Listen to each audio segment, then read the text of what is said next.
One of the files that I sent out is the slides that I'm going to show right now, but obviously it doesn't have my amazingly insightful commentary, which you will get now, but you will also get on the video for this part of the course, or this part of the class.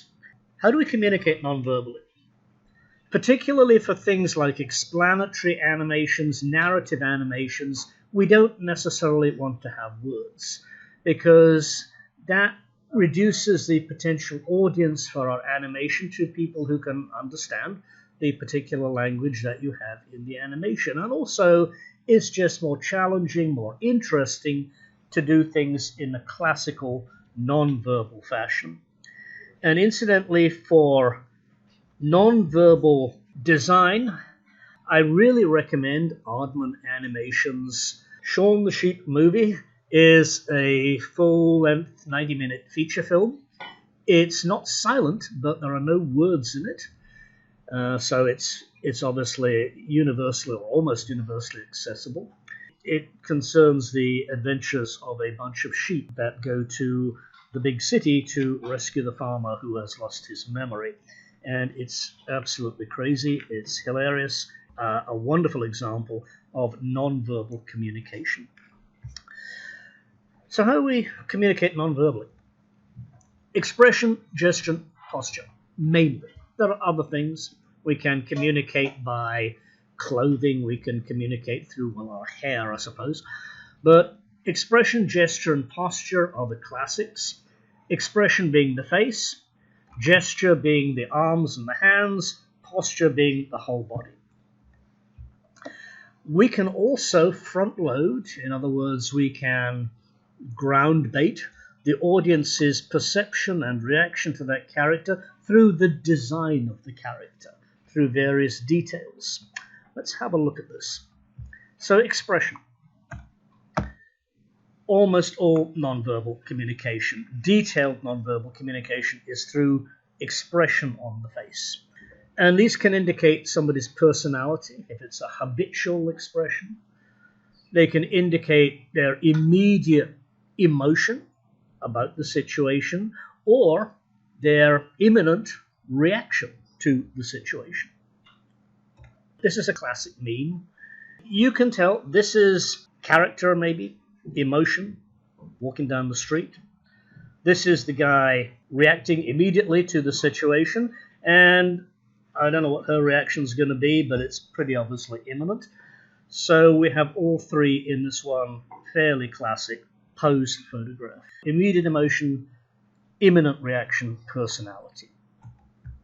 This may indicate his habitual personality, his reaction to the rain outside and his coffee is stewed and cold and he doesn't like what he's got to do in the office in a few minutes. Or it can indicate the fact that he's about to throw this cup of coffee in your face. We can't really tell. That's for the animator to indicate by succeeding actions. But we get a pretty good idea of what he's feeling right now just from the expression. How do we identify expressions? Through expressive features. Blue Sky's Scrat here has extremely expressive features, and these are the eyes and the eyelids, not so much the eyebrows. Wall-E from Pixar's movie of the same name has these camera pods which function as eyebrows. Again, expressive features. Minimizing the distance between the eye and the eyebrow. Heavy eyebrows will also help, particularly for a Western audience. Typically in Western faces, there is not a great deal of distance between the eye and the eyebrow. We judge expressions and temperament by the angle of the eyebrow and the distance it is from the eye. George Clooney with eyebrows. George Clooney without eyebrows. Shaving them off for a role. Same guy. He looks completely different. Same guy. Just shaving your eyebrows can completely alter your appearance, and then he gets false eyebrows stuck back on for a particular role. This fine lady is from Hong Kong. She has a very pronounced difference between the distance of the eye height here, and the height to the eyebrow. She's not looking particularly surprised here. Incidentally, this is my wife, Elizabeth. This is the height of her eye. This is the height above her eyebrow. She's a physician. When we first came to the States, we were living in upstate New York, and she was practicing there. And she kept complaining that the people in upstate New York, who weren't used to Asian people at that point, this was in the early 1990s, kept complaining that she was unresponsive and unemotional in consults. And of course she wasn't. She's, believe me, extremely emotional and responsive. But they couldn't read her face, again because of this pronounced gap, which is a feature of Asian faces. So try to help your audience, particularly upstate New York white audiences, with more eyebrows which are generally close to the eye. Gesture. Some nationalities use gestures far more than others, but you got to be careful. They can be, as I'm sure some of you have found out if you've traveled to South America, they can be ambiguous. They're interpreted differently depending on the surrounding culture. All these are fairly common, but they can mean different things depending on where you are. Depends on where you're standing. So this sign, gang music video sign in the States, my daughter sadly uses it in shots all the time on Facebook. You do not want to use it in South America, France, Greece, or indeed Mexico. Peace sign in the UK, if it's that way, it's a V sign. It's the equivalent of a middle finger. Going way back to the Middle Ages, when English archers would use this to show to the Scots or the French attacking army that they still had at least two fingers left to draw their bows and shoot them from a distance. So yeah, you do not want to use this in the UK, Australia, Ireland, and New Zealand. It says offensive in the US. I'm not sure. I found different reactions to this in the US. Not that I use it all the time, obviously. That one, the open hand, not high. Don't do that in Greece. Bad news. You won't be needing that return plane trip. Posture. Posture can imitate age, self-image, and social status. So this is a series of characters from the Scottish cartoonist Tom Gould. Very simple stick figures, that's what he draws, but very communicative.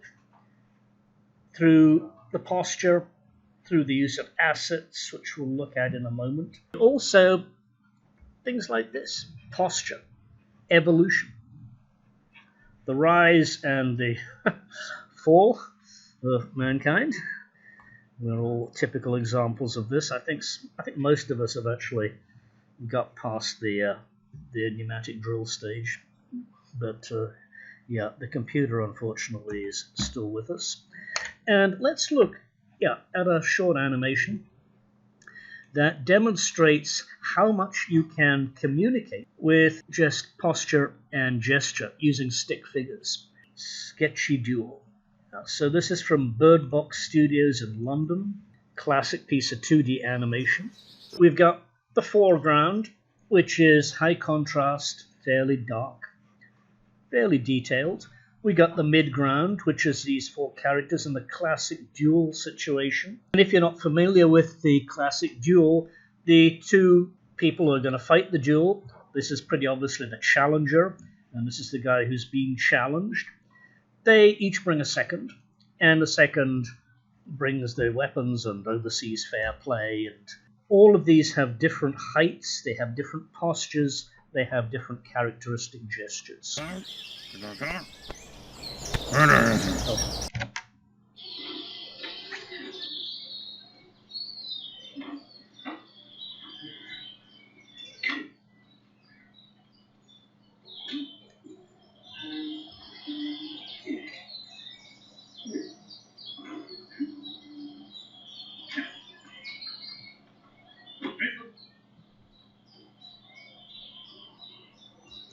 So you can see this guy very nervous, doesn't know what to do, standing up straight. This guy, look at the curve of the back there, it pretty much tells you everything about him, even apart from the fact he's got a taller hat.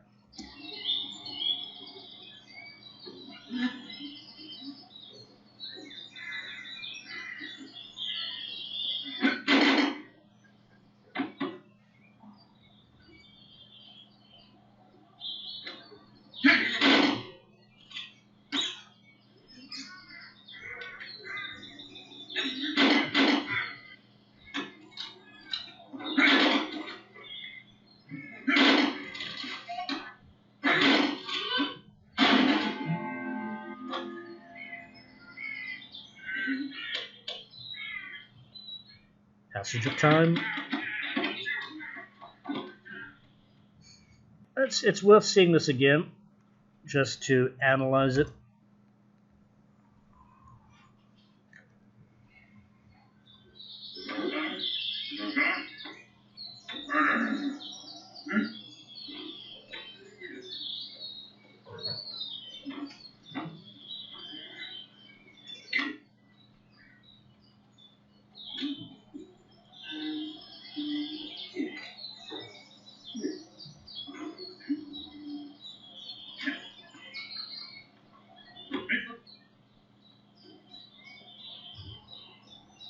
Question?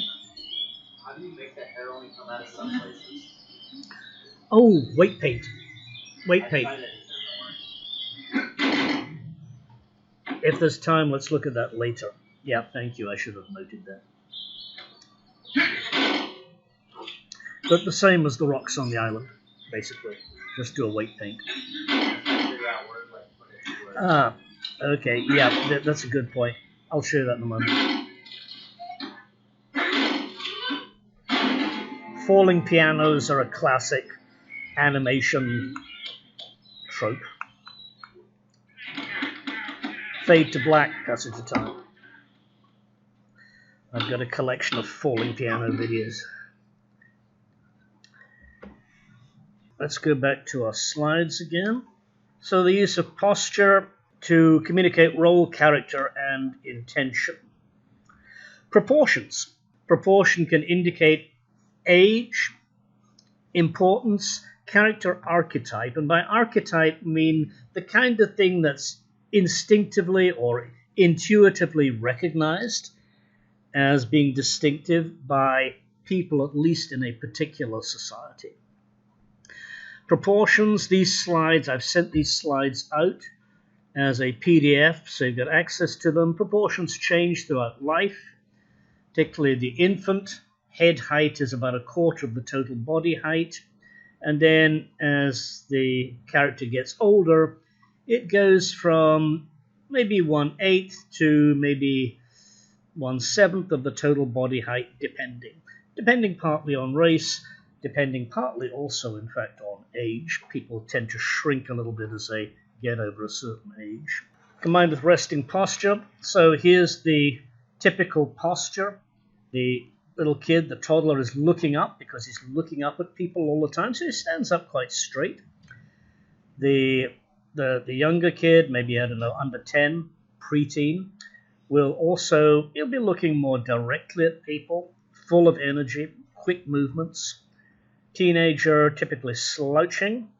The mature character, busy, standing up straight, looking people in the eye, got a professional character to maintain. The older guy starting to slump over, starting to lose height, starting to lose hair, getting, unfortunately, a bit of a pot belly there, so got to hold these pants up with braces. Just one of those things. Nose is the only part of the body that always grows throughout life, sadly. So there you go. Well, apart from hair, obviously. This is Jerry from Jerry's Game, the Pixar animation. Very subtle character design here, even though it's relatively old.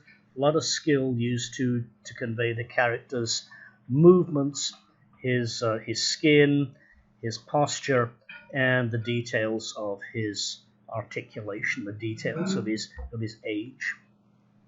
Very, very useful to have some knowledge of anatomy. I used to show pictures of anatomical pictures here what are called écorchés, in other words, with the skin off, but everybody went, ew, so I don't do that anymore. So, but you can find these on artist sites on the web, and just do that. Just be aware of where the muscles are and how they act, and particularly on athletes or very thin people, how the muscles actually telegraph through the skin.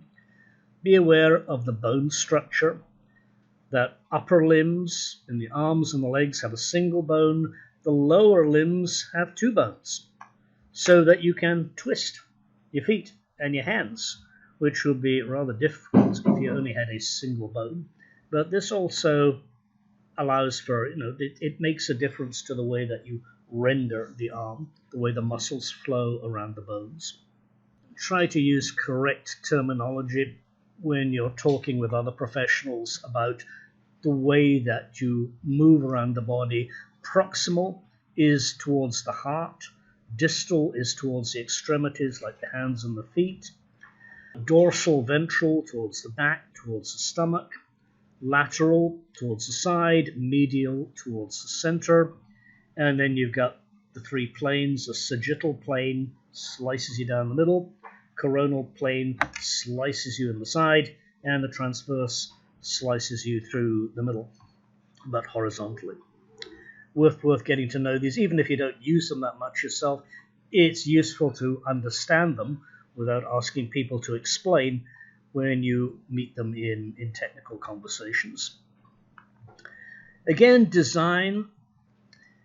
People think things are younger, more baby-faced, as it were, if they have rounder features, large eyes, small noses, high foreheads. So the Beetle, for example, is an amusing, non-threatening little car, but a Lamborghini is designed typically to look more threatening, more aggressive, more sharp-edged. Outline. Everybody knows Mickey Mouse, but part of the reason for his success is that in the 1920s, it was only black and white film. And animation was fairly primitive, it was fast. So people who are not used to movies and animations find it difficult to separate characters out in action scenes. So Walt Disney thought, okay, what's the distinguishing characteristic of Mickey Mouse? It's going to be these two ears. They always appear in profile. It doesn't matter if he's looking to the side, doesn't matter if he's looking to the front, he's always got these two almost circular ears. And in fact, that is now a Disney trademark. Woe betide you if you make a character with that outline. But very successful, very distinctive, and the reason, I think, for Mickey Mouse and then Disney's success. Pixar's characters, the main characters at least, always have strong outlines. So you may well remember all these from the Pixar movies all have a characteristic outline that you can, or most people who've seen these movies can recognize, even without the names, even without the details. Also, you can relate characters with body type. Classic action female, action male, teenage girl, skinny, long legs, preteen boy, much shorter, but look at his head. This is Dash from The Incredibles. His head's about twice the size of his sister's. And the reason for this is just to exaggerate his youth by changing the proportion between his head and his body, but still giving him enough presence to hold his own with the rest of the characters. So you can do quite extreme things with proportion in narrative animation just to maintain a consistency through the size of the head.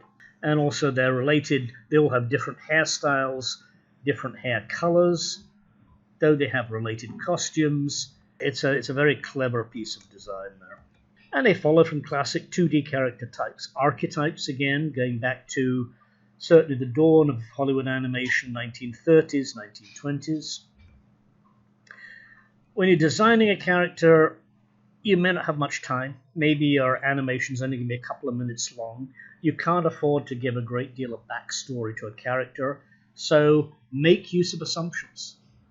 These will inevitably be cultural assumptions, so even though I said earlier it's nice to not use verbal language, nice to make it as I don't know, as generic as possible for as wide an audience as possible. At the same time, you may have to use these archetypes and trust to the fact that these are sufficiently widely understood internationally these days for them to work. Aliens and monsters. Aliens these days are no longer guys in rubber suits, but amazingly, surprisingly, somehow they still all turn out to have 2 legs, 2 arms, and a head with a face and 2 eyes and a mouth. Why is this? Because if they don't, we can't understand them. They need to be able to emote. They need to be able to have expressions, give some indication of their intentions, their reactions, and their general character. So that's how they the legs maybe have an extra joint, and they don't have hands, they have claws, and maybe they have antennae on their heads, but essentially these are humanoid figures, just changing the proportions. Assets and props.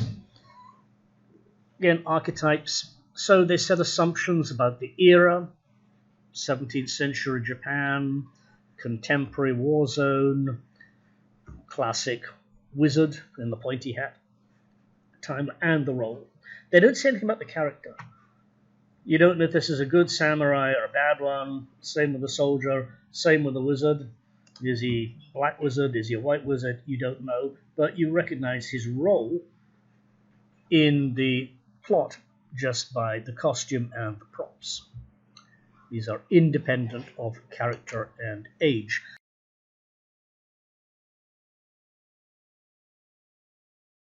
When you're designing a character, or when you receive a character design from someone else, typically it's in one of 2 poses. This is what's called the T pose, with the arms horizontal and the legs slightly apart. There's a front, a side, and a back view, and this allows you to develop the character relatively easily by using images on planes and building against them. This is what we're going to be doing next week, in fact, using edge extrusion modeling. Another character here. In the side view, very often the arms are left out. They don't add anything except some confusion. You may, if you want to see the detail of the hands, also have a top view of the arm, because that lets you know whether it's a mitten hand like this, or whether it's a 3-finger hand or a 4-finger hand, both of which are standard in animation work. 3 fingers actually looks very convincing. Most animated characters, particularly 2D drawn ones, you'll find have 3 fingers rather than 4. In this case, the character's hair has been pulled straight up to reveal the details of the back of the armor. Again, side view, the arms are removed. Here the arms are actually detached and rotated so that you can see the hand detail. This is half relaxed pose and half. This is relaxed pose with the arms at 45 degrees. Reason for that is that if you model something in relaxed pose, you have minimal distortion at the shoulder when the arm's horizontal or when it's down by the side. When you model something in the T pose, then you've got a significant amount of distortion that you've got to correct when you pull the arm down to the side of the body. Now the character here, again, relaxed pose, arms slightly away from the body, feet slightly apart. Another relaxed pose.